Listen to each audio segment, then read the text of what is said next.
En France, l'écologie reste un sujet éminemment politique. Le président François Hollande doit composer avec ses alliés verts et le gouvernement joue sur les mots pour annoncer l'instauration d'une contribution climat-énergie qui ressemble quand même beaucoup à la taxe carbone abandonnée par le précédent gouvernement.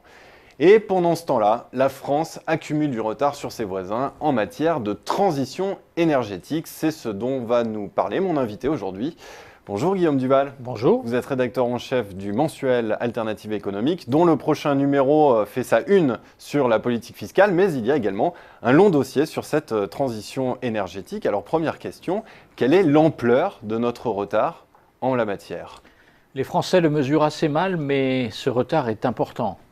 Nous sommes un des pays d'Europe qui a le moins réduit ce qu'on appelle l'intensité énergétique de son PIB, c'est-à-dire la quantité d'énergie qu'il faut pour produire 1 euro de richesse.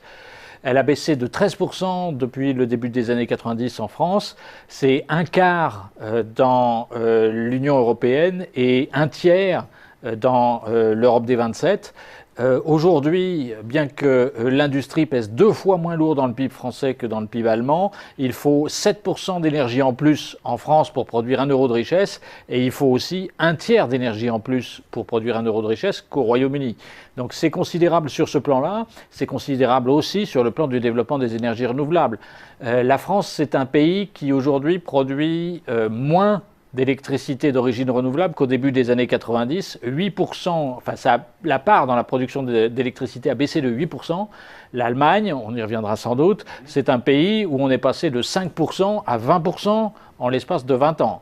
Donc il n'y a pas eu d'effort du tout, ni pour pousser l'efficacité énergétique, ni pour pousser les renouvelables en France jusqu'à maintenant. Mais alors comment l'État peut-il faire pour justement faire en sorte que la France rattrape son retard ? On a tous en tête le débat avec le limogeage de Delphine Batho. En raison des restrictions budgétaires, le débat sur le budget de l'écologie. Comment faire pour l'État en ces temps d'austérité ?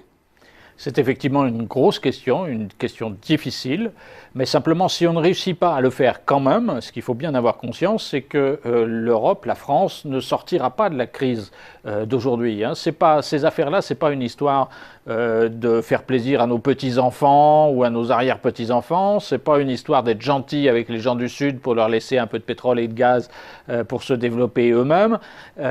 L'Europe, la France, sa principale faiblesse, c'est qu'on est la zone la plus anciennement industrialisée au monde, et donc on est ceux qui ont le moins de matières premières sur leur territoire, et en particulier d'énergie fossile. Si on ne réussit pas, malgré nos difficultés budgétaires, à restreindre très rapidement cette dépendance extérieure considérable, on ne sortira pas de la crise parce qu'à chaque fois que l'économie mondiale repartira, les prix de l'énergie repartiront et nous plongerons. Alors vous avez parlé de l'Allemagne il y a un instant, c'est vrai qu'on a tous en tête l'Allemagne comme un modèle en matière d'écologie. Faut-il prendre exemple sur l'Allemagne ?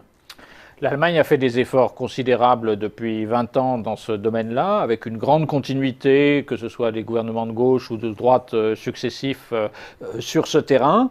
Alors c'est une transition qui est très difficile pour un pays qui dépendait largement du charbon, de la lignite, qui avait aussi pas mal de nucléaire et qui essaye d'y renoncer. Il essaye de renoncer à ces deux sources en même temps. C'est vrai que c'est difficile, mais ils ont réussi à avancer de manière très décidée et fait des progrès considérables dans ce domaine. Ce qu'on constate, c'est qu'aujourd'hui, ça ne leur pose pas malgré tout de problème majeur. Le problème majeur en Allemagne aujourd'hui, c'est qu'il y a trop d'électricité produite, trop de capacité de production. C'est pas qu'ils en manquent parce qu'ils ont arrêté le nucléaire, par exemple. Ça pose tout un tas de problèmes d'adaptation de leur réseau, etc., qui sont difficiles, coûteux, qui suscitent des débats en Allemagne même. L'énergie est plus chère en Allemagne, mais du coup, elle n'est moins gaspillée et elle pèse autant dans la consommation des ménages qu'en France. Donc, c'est compliqué pour eux, mais ils y arrivent et en plus, je crois que c'est un atout décisif pour l'industrie allemande en termes de compétitivité, puisque ça lui donne une avance sur des technologies qui seront forcément adoptées par les autres derrière. Je parlais en introduction de la contribution climat-énergie, qui est la nouvelle dénomination de la taxe carbone. Est-ce qu'en France, la transition écologique passe par plus de fiscalité ? Ça passe par beaucoup de choses à la fois. Je pense que dans ces domaines-là, il faut jouer bien entendu sur la réglementation beaucoup. Beaucoup de ces dépenses dépendent en particulier des règles d'urbanisme qu'on se donne, où on met les logements par rapport au travail, etc., etc. Donc il y a plein d'autres leviers que la fiscalité sur lesquels on peut jouer, mais dans une économie de marché, il faut bien jouer aussi sur les signaux de prix. Et à ce niveau-là, c'est vrai qu'il faut donner un prix au carbone pour que les entreprises puissent en particulier investir, faire leur choix d'investissement de manière stable pour le futur. Il faut décrire une trajectoire du prix du carbone dans le futur.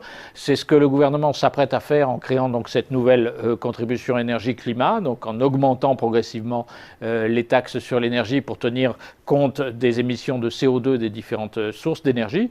Et c'est bien et c'est nécessaire. Il faut le faire progressivement, mais il faut le faire. Vous listez dans le numéro d'Alternative économique toute une série d'initiatives, la rénovation des bâtiments en Île-de-France, en Bretagne, l'exploitation du potentiel énergétique des déchets ménagers en Midi-Pyrénées, etc. Est-ce que vous pensez que ces initiatives sont trop isolées? Est-ce qu'on a du mal à généraliser ces processus en France? C'est ça notre difficulté? Avant d'y revenir, je voudrais juste ajouter un mot sur la question de la fiscalité tout à l'heure. C'est-à-dire que si on doit mettre en place une fiscalité carbone, ça ne doit pas forcément se traduire par une hausse globale de la fiscalité. Ça peut servir, et d'ailleurs c'est dans cet objectif-là qu'elle est mise en place là, à diminuer d'autres types de coûts. Des hausses d'un côté, des incitations. Oui, donc là dans le cas précis, il s'agit de financer en particulier le fameux CICE, et c'est tout à fait censé de faire ce genre de choses. Mais simplement, donc, il y a beaucoup d'initiatives sur le terrain en France, c'est vrai. Elles manquent de coordination, c'est vrai aussi. Mais en même temps, il faut bien se rendre compte que cette transition doit partir aussi forcément du terrain et que c'est bien que les collectivités locales, les régions s'emparent de ces sujets et prennent des initiatives qui peuvent être généralisées par la suite. Donc ce n'est pas forcément un obstacle que ça démarre sur le terrain de manière un peu anarchique. C'est vrai que l'État central doit prendre le relais maintenant et doit dynamiser tout cela pour tenir nos objectifs. On est très très loin des objectifs sur lesquels on s'est engagé vis-à-vis de l'Europe. On est à la moitié de notre objectif sur la part de l'énergie renouvelable pour 2020. Et 2020, c'est demain. On ne peut pas parler d'énergie en France sans parler de nucléaire, 76% de la production énergétique de notre pays. Peut-on se passer du nucléaire en France? Je crois qu'il y a très peu de monde qui imagine qu'on puisse s'en passer à très court terme. La question de savoir est-ce qu'on peut réduire la place du nucléaire dans notre mix énergétique, je crois qu'on le peut. L'essentiel de l'effort qu'on doit faire, qui reste à faire, c'est celui sur l'efficacité énergétique. Donc le président a repris à son compte un objectif qui était décrit dans un scénario de l'ADEME, en particulier sur ces questions-là, qui montre qu'on peut, en vivant tout aussi bien qu'aujourd'hui, mais en faisant plus d'efforts sur ce terrain-là, diminuer de moitié la quantité d'énergie qu'on consomme d'ici 2050. Si on est sur cette trajectoire, on peut réduire beaucoup la taille du nucléaire et le rôle qu'il joue dans la production d'électricité. Dernière question, Guillaume Duval. Dans l'actualité, quand on parle d'énergie, on parle forcément de gaz de schiste qui redistribue les cartes au niveau mondial. Peut-on se passer d'aller chercher, d'aller exploiter le gaz de schiste qu'il y aurait dans les sous-sols en France? Le gaz de schiste fait en particulier baisser à l'échelle internationale le prix du charbon, ce qui pousse à la consommation, à l'accroissement de la consommation de charbon, ce qui est une catastrophe sur le plan écologique. Donc le gaz de schiste, il s'agit d'aller chercher dans les coins, au fond de la gamelle, ce qui reste d'énergie fossile. Ça ne peut de toute façon pas être une solution durable, c'est juste pour passer une petite période. Et dans le cas de la France, il faut bien se rendre compte qu'on n'est pas du tout les États-Unis, on est un pays beaucoup plus densément peuplé. Je crois que si on étudie sérieusement les conséquences que cela aurait, en particulier en surface, d'exploiter un certain nombre de champs de gaz de schiste, on se rendra compte que ce n'est pas possible dans le contexte de la France et que ça jouerait de toute façon un rôle marginal dans notre mix énergétique. Ce serait donc une fausse piste pour rattraper notre retard en matière de transition énergétique. Ça risque effectivement de mobiliser beaucoup de ressources pour peanuts à la fin et de retarder des évolutions utiles. Eh bien, Guillaume Duval, merci d'être venu faire le point sur notre retard en matière de transition énergétique. Je rappelle qu'il y a un large dossier sur la question dans le prochain numéro d'Alternative économique. Merci beaucoup, Guillaume Duval. Merci à vous.